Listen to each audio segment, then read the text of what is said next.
Miarabantsika rehetra amin'ny anaran'i Jesosy ilay tompon'izao rehetra izao. Mandro soa hatrany fa aza mora kivy. Izay indray havana no lohatenin'ity vidéo manaraka ity.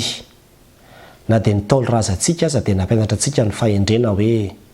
indray mandeha ve ny mantavary dia andevy tsotro be.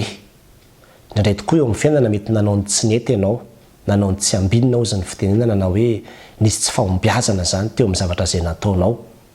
Dia indraindray tsika mora kivy dia mora ketraka dia tonga dia hoe za tsy hanao intsony, za tsy hiroso intsony, za tsy mahavita ny hoditra ny intsony fa efa nisy an'iny tsy fahombiazana iny teo anoloana teo. Ary ny olona ohatran'izany dia tsy hahita fahombiazana mihitsy amin'ny fiainany satria ny fahombiazana dia tsy natao an'ny olona mora kivy tahaka an'izany fa mila miroso hatranintsika. Indrindra moa ry havana raha fantatrao azonao antoka mihitsy hoe sitrapon'Andriamanitra ilay zavatra izay ataonao. Indraindray tokoa mantsy ohatra hoe misy olona zao hitorianao filazany tsara dia rehefa nitorianao filazany tsara ilay olona dia tonga dia nasika be taminao izy zay ilay hoe mantavary dia tonga toy hoe za andevy tsotro be, za tsy hiresaka filazany tsara amin'ny olona intsony, zay zany ny dikan'ilay izy. Dia za androany mbola mitenanao hoe mandro soa hatrany, mbola afaka mbola maroso foana ihany ianao. Ary zany zavatra zany tena biblika zany satria raha mijerytsika zao any amin'ny Exodosy toko 4 sy ny toko 5 ary ny toko 9 dia mahita tantara tsy ny tantaran'ny zanak'Israely izay tsy iza fa ny tantaram-piainantsika ihany ilay izy. Ny zanak'Israely dia nambaran'ny tenin'Andriamanitra eo amin'ny toko 4 fa rehefa natsoin'Andriamanitra Mosesy dia nambarany novoriany ozy izy amin'ny 7 novoriana ny lohan'ny Israely dia nambara tamin'ny zareo tany hoe nisy révélation natsoin'Andriamanitra hanafaka anareo sy ohatran'izany dia izay ny iverenako eto. Dia nino ny olona? Nino? Dia rehefa nandeha nefa ny toko 5 lasa amin'izay Mosesy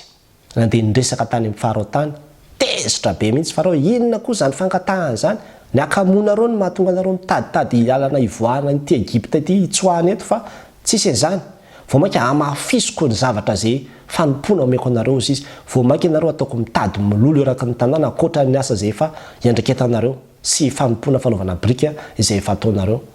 Dia tena mafy. Lasa ny olona amin'izay nakany amin'ny Farao hoe fa maninona kaino ataonareo zao zay fa mba hahenao fa zay tena tsy vitana intsony ny asa. Lasa voakapoka mihitsy zay mijaly zay satria tsy araka ile sady manao ny asa brika nefa mbola tsy maintsy hitady milolo koa. Toy izay ka nareo tsy nakamo mitaditady hiala taditady hitsoka eto vao mainka hamafisoko ny zavatra mahazo anareo.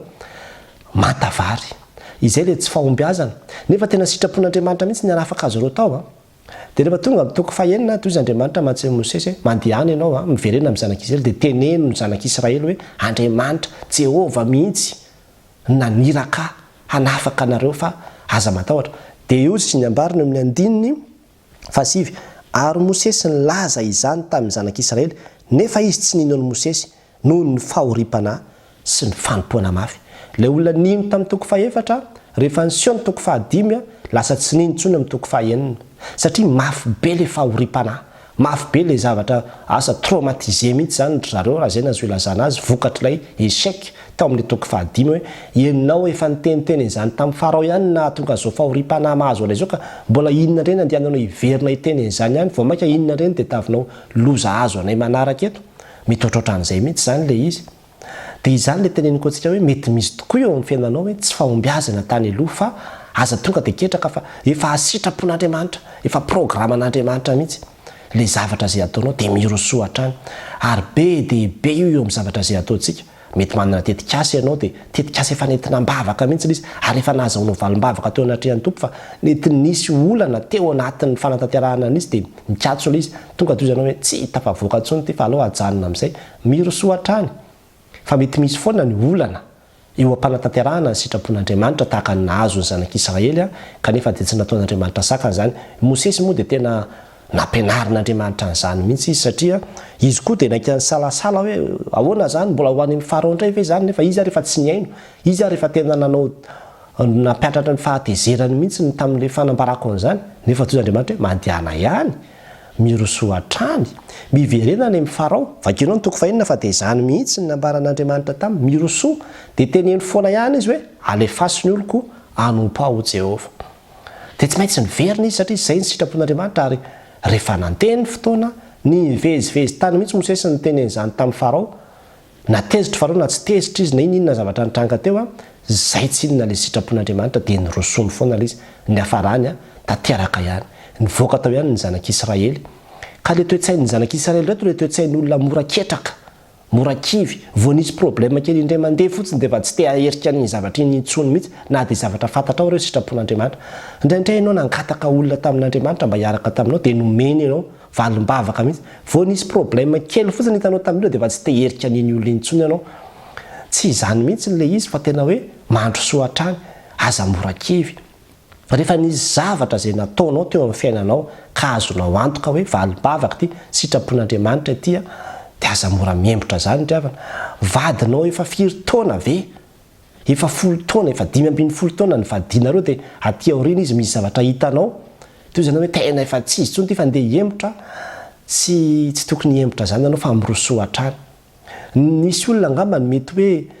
nitorianao filazany tsara na nampianarinao tsy niova akory izy indraindray ary mety voamaika izy manao réaction isan-karazany mandro soa hatrany fa aza mora kivy zany ny zavatra ampianarina antsika amin'ity androandroany ity fa ny toe-tsain'ny zanak'Israely dia toe-tsain'ny olona tsy te hivoatra mihitsy tsy te hanao défi mihitsy tsy te hivoaka amin'ilay toerana izay misy anazy ao fa dia ao foana nefa dia zavatra tena hoe sitrapon'Andriamanitra mihitsy ny anala azy hanafaka azy ary indraindray ry havana na dia ataoko fotsiny azy hoe amin'ny fahotana mety misy ohatra fahazaran-dratsy mamatotra anao dia niezaka ianao na nangataka tamin'ny tompo ianao dia afaka kely miverina indray afaka kely miverina indray dia efa ketraka ianao hoe efa tsy ho afaka tsony mandro soa hatrany fa aza mora kivy tadiavo foana ny fanafahana anao amin'Andriamanitra fa aza mora mialan-daharana ohatran'izany driavana fa rehefa katsahanao io tsy maintsy ho hitanao foana ary tsy maintsy ho azonao fa mitsangana atrakao ny lohanao atanjao ny sainao ataovy indray ny zavatra rehetra zay tokony atao raisinao zay tokony ho raisina dia miverena indray amin'ny asa zay tokony atao fa mety nisy ny olana teo aloha fa aza ataonao manaka an'izany fa efa planin'Andriamanitra fitondran'Andriamanitra anao ny nahavoafidy anao ho amin'ny toeram-panompoana io ohatra dia nisy olana atao dia io ve dia olana io ve natonga anao hiembotra indray nefa fa hitanao mihitsy hoe Andriamanitra nefa nanokana anao niantso anao na niraka anao anao an'io zavatra io dia hiembotra ve anao satria nisy olana teo aloha teo tsy olona ohatran'izany mihitsy ravana no olona ho tonga any an-danitra satria na dia ny fanarahantsika an'Andriamanitra aza dia misy foana ny sakatsakana sy ny olana mandra-pahatonga antsika any kanefa dia izany nambaran'ny tenin'Andriamanitra itsika tsy naman'izay miembotra ho any amin'ny fahaverezana fa naman'izay mino amin'ny famonjena ny fanahy ary nambaran'ny tenin'Andriamanitra koa zany ny amin'ny hoe izay maharitra hatramin'ny farany no vonjena dia maharety ianao amin'izay programan'Andriamanitra amin'ny fiainanao ary mirosoa misisi fa ny olona mahay misisika no ahita ny fahombiazana ary na dia mosesy aza tena nahita le tsy fahombiazana izy teo aloha kanefa dozy Andriamanitra hoe miverena ihany aloha andramo foana ihany fa izao izany no momba anao dia rehefa tena mamerina dia hitantsika fa tonga ihany ny fahombiazana amin'ny zavatra rehetrarehetra dia azontsika atao fomba fisainana zany fomba fijery zany ny amin'ny hoe za tsy mora kivy fa za miezaka foana raha misy ny tsy fahombiazana teo aloha dia amboariko iny atsarako iny dia hiverenako indray fa tsy ny mpianatra zao dia rehefa misy tsy fahombiazana kely dia mifindra filera hafa indray dia vao misy dia mifindra foana dia lany filera amin'izay ny farany fa rehefa misy zavatra tsy fahombiazana dia zao afaka mbola ataonao mihitsy hoe mamerina ianao manatsara ianao fa tsy hoe tonga dia maimaika hifindra zavatra hafa indray